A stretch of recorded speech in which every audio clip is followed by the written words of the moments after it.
6 different drivers were shot at on South King County highways last night. It's pretty wild. Washington State Patrol have a lot of work ahead of them with the shooters still out there. But are all of these shootings connected or are they random? Fox 13's Nikki Torres has more. Well, these 4 separate drivers were shot at within a time span last night of just a little more than 3 hours. One man was badly injured and rushed to the hospital. The other 3 surely experienced a traumatic event that they will never forget. A frightening night on 2 major western Washington roadways. Yesterday evening, we had a total of 4, which is alarming. The first happened just before 9:30 last night. We received a 911 call from, I believe, the passenger in the vehicle called us. They were driving southbound I-5 in between South 272nd and 320th in the Kent Federal Way area. A car pulled up next to them and fired 1 shot. Went through the driver's side window, struck the driver in the neck. The passenger in that driver's car called 911 and told Washington State Patrol they saw a white man in his 30s or 40s driving alone in the car. WSP says the witness described it as a newer 2-door blue Nissan sports car, possibly a 350Z or 370Z model with an aftermarket spoiler attached on the back with chrome rims. Trooper Rick Johnson shared this photo clearly showing the bullet hole right through the driver's side window.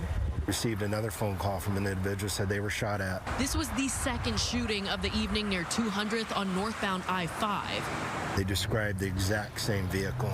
That witness also told WSP the suspect took off heading north on Interurban Avenue in the Tukwila area.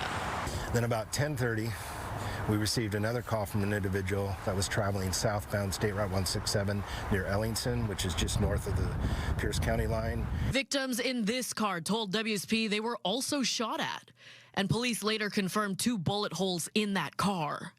An individual called us and stated they were traveling behind this pickup that was driving poorly. They felt they possibly were impaired, so they passed that vehicle. The truck started to follow them, and as the truck took the exit to 320th, fired around at them.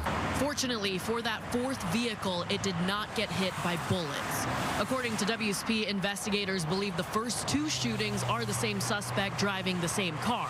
That's based on what witnesses told them. This brings the total number of road shootings in King County this year up to at least 48. Last year, WSP says the county ended 2022 with 54. Detectives don't know what led up to these shootings, if it was road rage related or not. They say, however, no matter how frustrated you get while driving, never try to retaliate. You never know what someone has in their car. If you see or are driving around somebody aggressive, back off. Don't feel like you have to teach them a lesson or, flash your lights or honk at them. Just let them go. Call us, and we get calls like this all the time, and we do the best we can to intercept and find these vehicles so we can address the issue. If you were driving on either SR 167 or I-5 near Kent Federal Way yesterday, you are asked to give Washington State Patrol if you noticed that there was a car that was driving aggressively or driving very quickly. WSP does say that they have local police stations helping out by combing surveillance video and also still talking to victims. However, they are going to need the public's help to get these people or person off of the street. In South King County, I'm Nikki Torres, Fox 13 News.